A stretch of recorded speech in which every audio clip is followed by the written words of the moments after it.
Niining panahon nga ang putling ebanghelyo gihagis sa mga hiwi nga pagtulunan. Kinahanglan mo barug ang mga tinunan ni Kristo sa pagpakigbisog sa paglaban sa pagtuo, nga magkausa ug alang sa tanang panahong gihatag sa Dios ngadto sa iyang katawan. Maoy hinungdan nga namugna kining tulumanon ang putling ebanghelyo. 30 minutos nga pagsabwag sa tinuod nga ebanghelyo. Kauban ni Pastor Jeremias Hangad, ang putling ebanghelyo. Tulumanon nga gihatod kaninyo sa Herald of Grace Radio Ministries Philippines. Ang putling ebanghelyo. Ang putling ebanghelyo.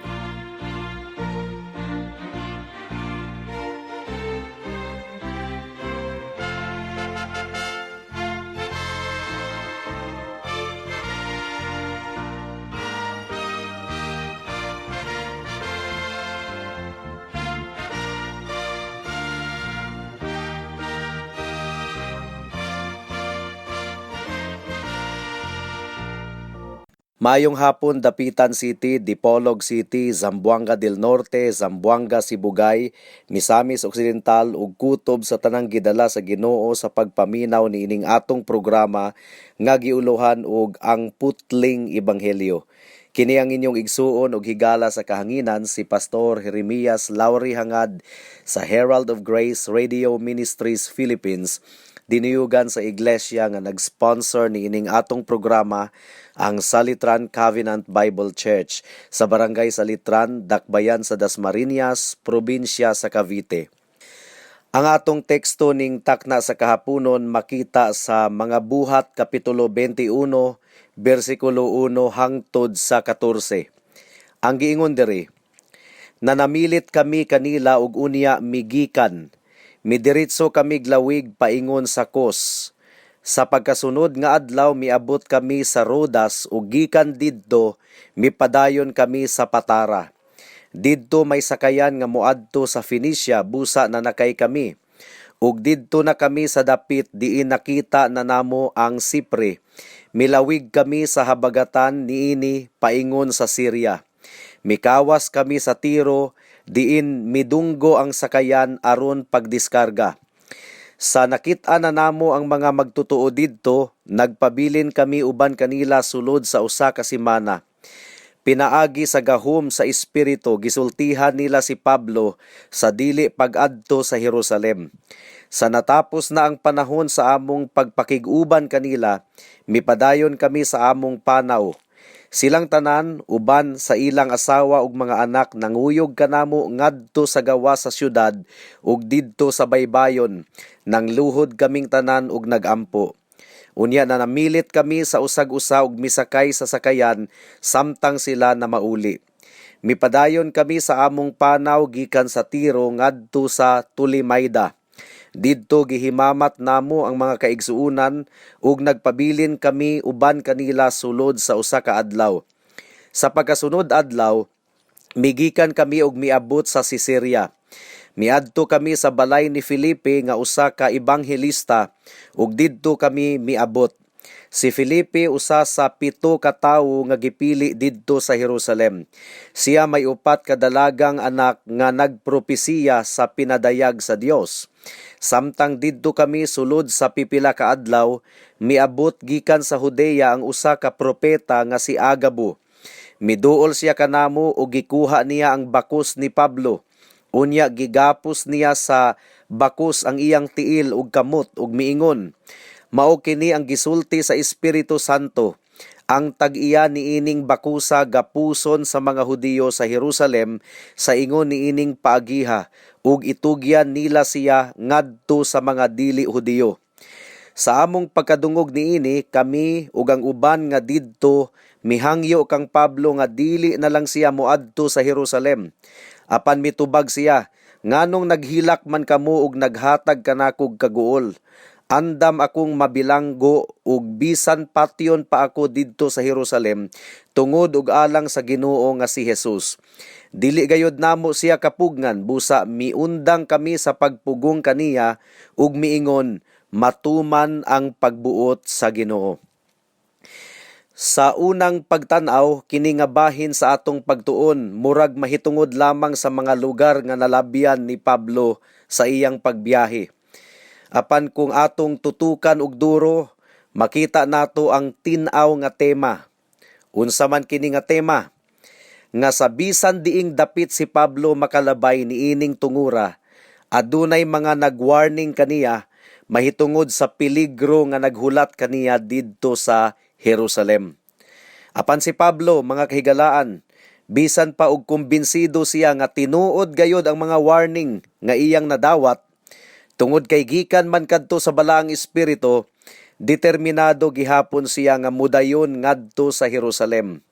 Ngano man, tungod kay kung nahinumduman ninyo sa milabay nga mga kapitulo, ang balaang espiritu man usab ang nag-aghat kaniya nga muadto didto sa Jerusalem. Aron mahatod didto ang mga hinabang gikan sa mga iglesia sa mga hintil alang sa mga kaigsuunan didto sa Jerusalem. Mao nga makusganon gayud siya kaayo sa iyang tumong bisan pag adunay peligro nga naghulat kaniya didto. Adunay tulo ka bahin ang atong pamalandong ning takna sa kahaponon. Una, ang suod kaayo nga relasyon sa mga tinun-an ni Kristo sa usag-usa.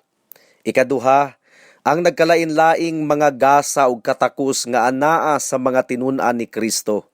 Ug ikatulo, ang kaisog ug kalig-on ni Pablo sama sa kaisog ug kalig-on ni Hesukristo. Mudangat na kita sa unang punto. Ang suod kaayo nga relasyon sa mga tinun-an ni Kristo sa usag-usa. Atong basahon ang bersikulo 1, ang giingon diri, na namilit kami kanila ug unya migikan. Midiritso kami glawig paingon sa kos. Sa pagkasunod nga adlaw miabot kami sa Rodas ug gikan didto mipadayon kami sa Patara. Ang orihinal nga Griego nga pinulungan sa nanamilit naglarawan sa papel nga gitaptap sa laing papel nga kung imong langkaton maglisod ka og langkat ug dako kaayo ang tsansa nga magisi kini. So ang buti pasabot niini mga kahigalaan, nasamaran gayod ang pagbati sa mga tinun-an ni Kristo niadtong nanamilit na si Pablo kanila. Ang apostol nga giisip nilang amahan sa ilang pagtuo, dili na gayod nila makita pa pag-usab. Ug kung atong basahon ang bersikulo 5, ila gayong gihatod si Pablo bisan pa ngadto sa sunod nga syudad. So nakita ninyo ang ilang kahangawa ug paghigugma kang Pablo, ug nagkahiusa usab sila sa ilang mga pagampo. Pagkaanindot bagayong tan-awon kung ang mga katawhan sa Dios magkatigom diha sa mga pagampo. The Bible says that corporate prayer is a sweet aroma that reaches to God's throne. Dugang pa sa atong teksto karon, tibuok pamilya ang nangalagad sa Ginoo, tatay, nanay ug mga anak. Karon makaguol pa malandungon, mga bata lang ang manimba, mga ginikanan na narbaho, or nanay lang ug ang mga anak ang anaa sa Ginoo, apan ang tatay nga mauuntay haligi sa panimalay, naara sa balay, o di ba kaha nagtambay kauban sa mga barkada sa adlawng Domingo. Pamalandungin ninyo kini mga kahigalaan, mga amahan sa panimalay. Kamo mao ang panilngan sa Ginoo kung ang inyong pamilya layo kaniya. Atong paminawon ang bersikulo 7, ang giingon dire, mipadayon kami sa among panaw gikan sa Tiro ngadto sa Tolimaida. Didto gihimamat namo ang mga kaigsuunan ug nagpabilin kami uban kanila sulod sa usa ka adlaw. So niini nga bersikulo atong makita nga bisag asa moadto si Apostol Pablo, mangita gayod og mga kaigsuunan nga nagakatigom. Hinaot nga sumba nato kini nga ehemplo nga bisag asa kita mapadpad nga dapit, mangita gayod kita og simbahan nga katiguman. The Bible says, "Behold, how good and how pleasant it is when brothers dwell together in unity." Kay sa tinuod lang, anaa gayud ang panaghigugmaay sa mga katawhan sa Dios. Sa among simbahan lang, for example, tamis gayud kaayo ang among fellowship every Sunday. Dili scripted nga panagtinagdanay. Ang mga miyembro aduna gayoy kahangawa alang sa usag-usa. And as the pastor, it is really my joy to see the flock growing more loving with one another, thereby reflecting the love of Jesus Christ. Unsa may giingon ni Jesus, "By this, the world will know that you are my disciples if you love one another." Pinaagi niini, ang kalibutan masayod nga kamo akong mga tinun-an kung kamo maghigugmaay sa usag-usa. Mudangat na kita sa ikaduhang punto. Ang nagkalain-lain nga mga gasa ug katakos nga anaa sa mga tinun-an ni Kristo. Basahon nato ang bersikulo 9. Ang giingon diri, si Felipe may upat ka dalagang anak nga nagpropesiya sa pinadayag sa Dios. Well, kini nga mga dalaga nga mga anak ni Felipe, mga babaying propeta kini sila sa bag-ong tugon. Ang ilang mga buluhaton susama sa buluhaton nilang Deborah, Hulda ug Ana, mga babaying propeta sa Biblia nga nagtagna mahitungod sa mga butang nga umaabot. Ug pwede pod nga kining mga babaying propetaha, mga magtutudlo usab kini sila tungod kay sa bag-ong tugon, prophecy is always associated with the ministry of teaching. So adunay katakos sa pagpropesiya kining upat ka dalagang mga anak ni Felipe. Ang Dios, mga kahigalaan, nagahatag usab og mga espirituhanon nga mga gasa sa mga babayi. Ug ang ilang mga ministeryo sa sulod sa iglesia, mahinungdanon usab kaayo. Apan mga kahigalaan, ug kinahanglang i-emphasize gayud nato kini og duro. Bisan pag importante kaayo ang papel sa mga babayi sa sulod sa iglesia, usbon ko, bisan pag importante kaayo ang papel sa mga babayi sa sulod sa iglesia, wala sila gitugutan sa Biblia nga mangulo isip pastora sa iglesia. Wala sila gitugutan nga mangulo ibabaw sa mga kalalakinan. Paminawan ninyo ang unang Timoteo Kapitulo 2, versikulo 11 hangtod sa 14. Ang giingon dire, kinahanglan nga ang mga babayi makakat-on pinaagi sa paghilom ug sa hingpit nga pagpaubos.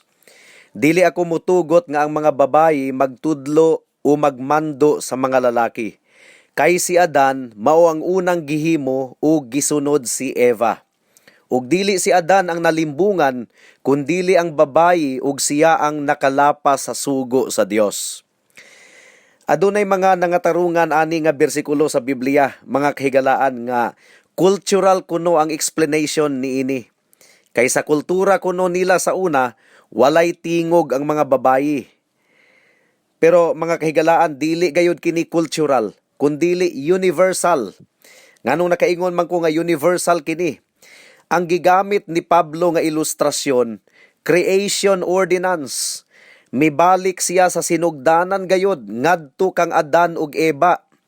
Nganong dili mutugot si Pablo nga adunay babayi nga mangulo sa iglesia?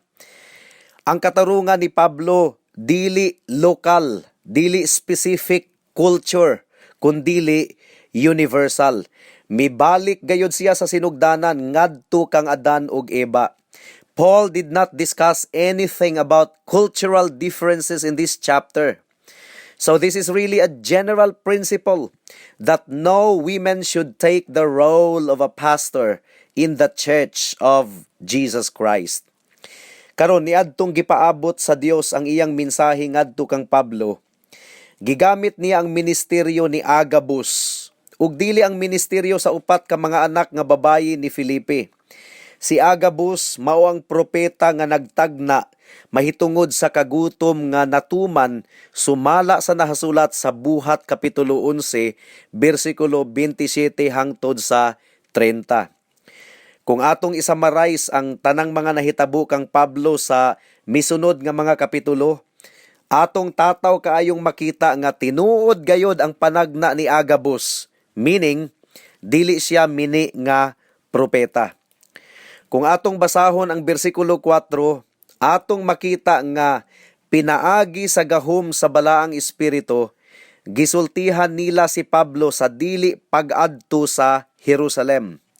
Well, wala giingon sa teksto nga kadtong mga disipuluha gisugo sa espiritu sa pag-ingon kang Pablo nga dili paadtuon sa Jerusalem.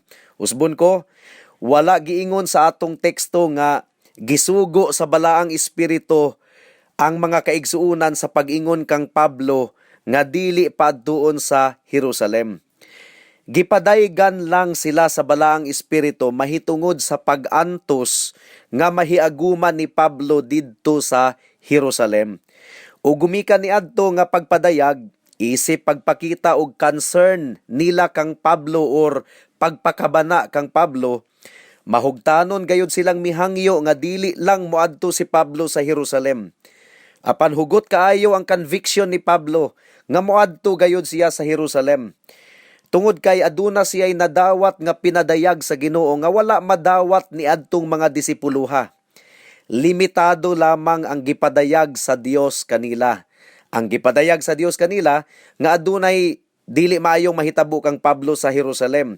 Pero wala sila padaygi sa Ginoo sa dugang panggipadayag sa Ginoo ngadto kang Pablo. So mas greater ang measure of revelation nga nadawat ni Pablo gikan sa balaang espiritu.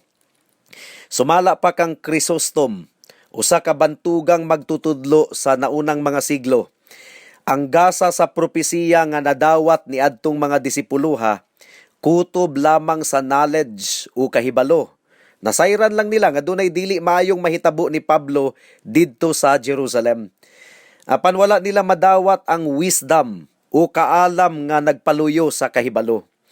Mao'y hinungdan nganong mihangyo gayud sila kang Pablo nga dili na lang siya mudayon ug adto sa Jerusalem.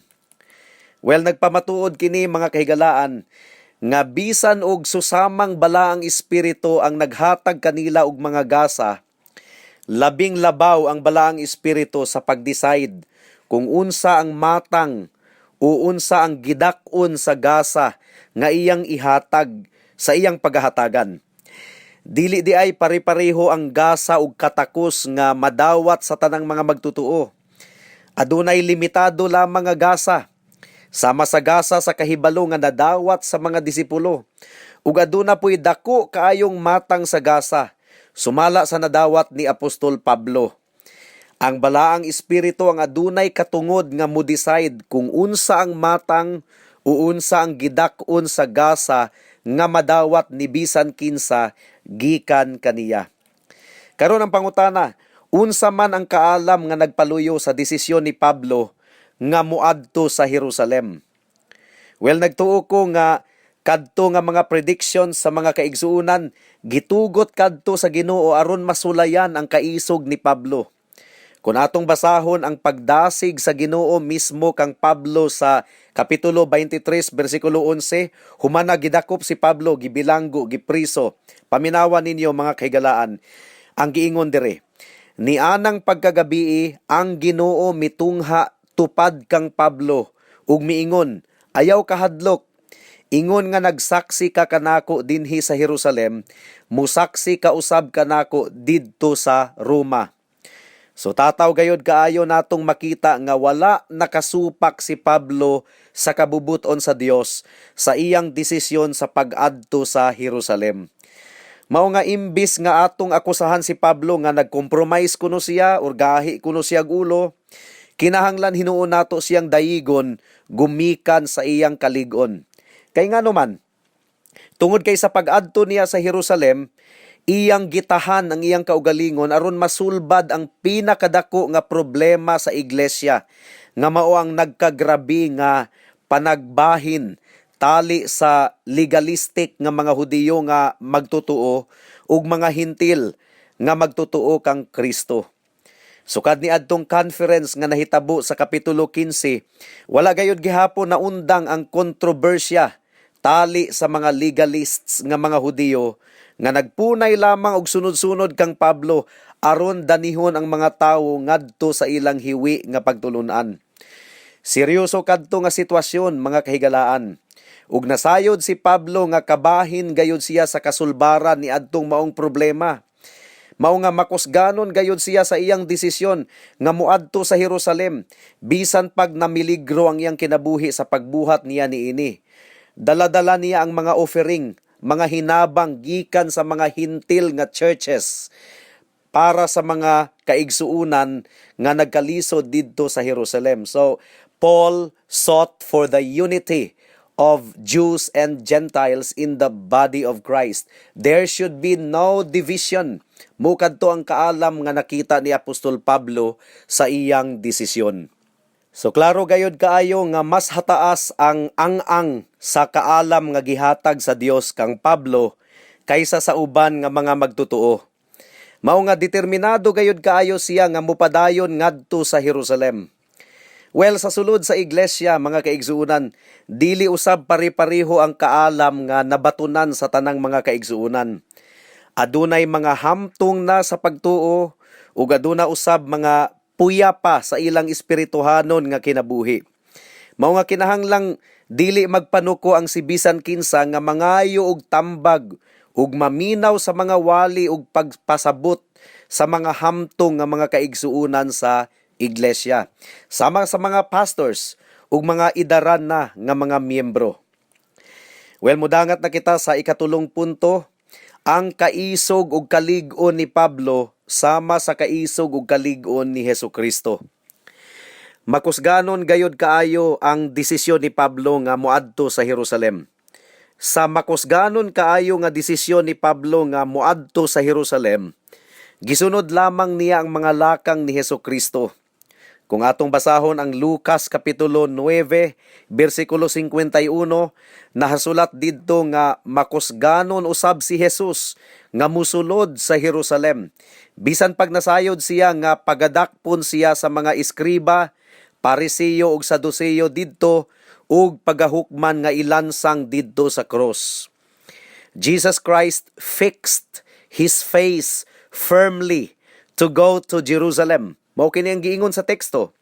Si Pablo usab niini nga bahin sa atong pagtuon, wala gayod nagpadala sa mga babag sa iyang pag-adto didto sa Jerusalem.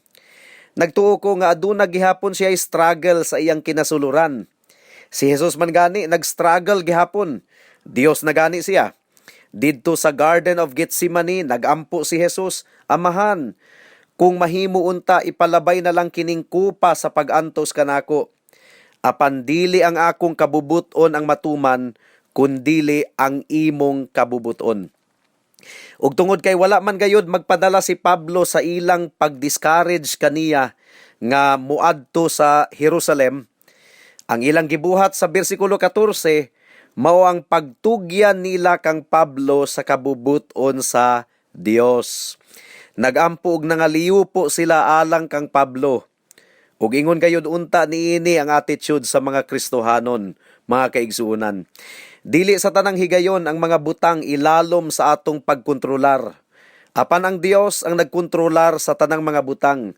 Mao nga kinahanglang isalig nato ang tanan ngadto sa atong buhi nga Dios. Ug dili kita maratol bisag unsa man ang mudangat sa atong kinabuhi. Mudangat na kita sa mga aplikasyon. Alang sa mga magtutuo kang Kristo, klaro kaayo nga nakita nato sa atong pagtuon karon nga sa sulod sa iglesia, nagkalain-lain ang gasa nga gibubo sa Dios sa mga kaigsuunan. Kinahanglang ilho nato kining mga nagkalain-lain nga mga gasa. Ug dili kita magpalabuanay, tungod kay wala kitay ikapasigarbo bisa gamay. Tungod kay ang tanang anaa kanato nga mga gasa, gikan kining tanan sa atong Dios.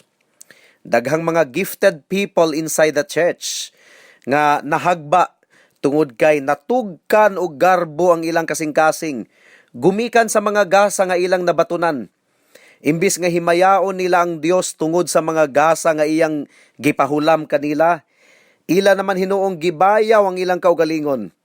Mao nga nasinatian nila ang disiplina sa Dios, tungod kay klaro kaayong nahasulat nga kontra ang Dios sa mga garbuso, apan naghatag siya grasya sa mga mapaubsanon. Kung kontra ang Dios kanato gumikan sa atong garbo, dili gayud kita magmadaugon bato kaniya. Mao nga kinahanglang magpaubos kita sa atong kaugalingon at tubangan sa Ginoo, pamalandungi kini mga kaigsuonan. Dugang pangliksyon nga atong makita sa atong pagtuon, dili di ay exempted ang mga Kristohanon sa mga problema ug pagsulay sa kinabuhi. Nasinatian ni Pablo ang dako kaayong problema ug pagsulay. Walay exempted sa mga hagit sa kinabuhi, mga kahigalaan. Apan bisan pa niining tanan, ang tinuod nga mga magtotoo makahimo sa pagmaya tungod kay aduna man sila'y paglaom sa kinabuhing walay katapusan. Ngano man, tungod kay nagmalampuson si Kristo sa iyang misyon, mianhi siya aron sa pagluwas sa mga makasasala nga susama nimo ug kanako. Giunsa man niya sa pagluwas ang iyang mga katawhan. Well, klaro kaayo ang giingon sa Hebreyohanon kapitulo 9 bersikulo 22 nga kung walay pag-aga sa dugo, walay kapasayloan sa mga kasalanan. Ug klaro kaayo usab ang giingon sa Matthew 5:48 nga kinahanglang mahimo kitang hingpit ug balaan tungod kay ang atong Dios balaan. Dili nato kini mabuhat, mga kahigalaan. Imposible nga masunod nato 100% ang balaod sa Dios ug imposible usab nga babayra nato ang silot sa sala nga mao ang kamatayon. Ang dili nato mabuhat, si Kristo ang mibuhat niini. Iyang gituman 100% ang balaod sa Dios ug iyang giula ang iyang hamili nga dugo didto sa krus sa Kalbaryo. Ug isip pagpamatuod nga gidawat sa Amahan ang iyang sakripisyo, nabanhaw siya pagkahuman sa ikatulo ka adlaw. Ug karon naghari sa tibuok kalibutan ug nagsaad nga sa adlaw sa paghukom mubalik gayud siya aron sa pagtigom sa iyang mga linuwas nga katawhan. Mao nga karon, kung ikaw maghinulsol sa imong mga sala ug musalig lamang kang Kristo ingon nga imong bugtong Dios ug manluluwas, maluwas gayud ikaw. Hinaot nga muduol na gayud ikaw kang Kristo karon alang sa imong kaluwasan. Dili kaniya balibaran, dili kaniya isalikway. Amen. Hangtod din hilang kita taman sa atong pagtuon karong taknaa tungod kay wala na kitay oras pa. Ako kamong padayon nga giimbitar sa pagpaminaw niining atong programa sa matag Sabado, alas 4 hangtod sa alas 4:30 sa hapon dinhi sa Radyo Bibo. Daghang salamat.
Alang sa dugang nga mga pangutana, mahimong mo text kang Pastor Jeremias hangad sa 0935 744 3030.